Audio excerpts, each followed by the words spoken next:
Here we go.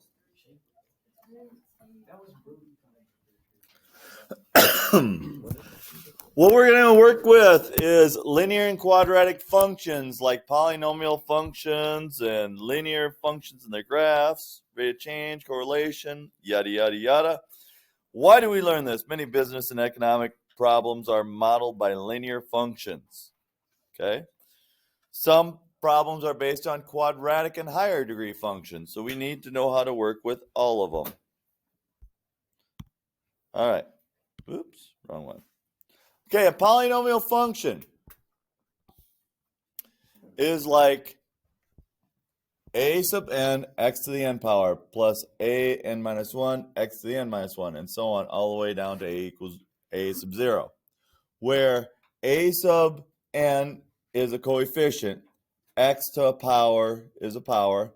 So the degree of the polynomial is the highest power variable that's there. That's the degree of the polynomial. The leading coefficient is the coefficient of the highest power variable. Okay?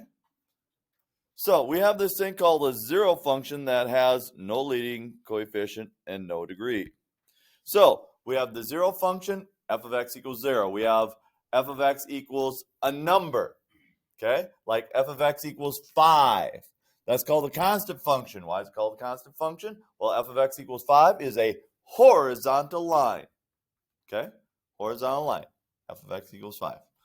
Okay? So the degree is 0 on that. A linear function is f of x equals ax plus b. Okay? A lot of the time we see mx plus b.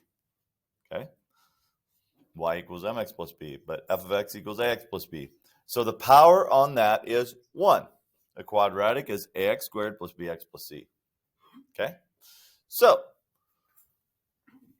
we have a 0 degree equation, a first degree equation, and a second degree equation there. Okay? So those are different polynomials that we have. And we can have cubic equations. Cubics have what power? Third. We have quartic equations, which are fourth power, and quintic equations, which are 5. And we can keep going from there, but we'll focus mainly on linear and quadratic with a few constant, and then we'll go a couple higher than that as well. Okay? So the biggest thing is you know that a quadratic is x squared, a linear is x, a constant function is just a number.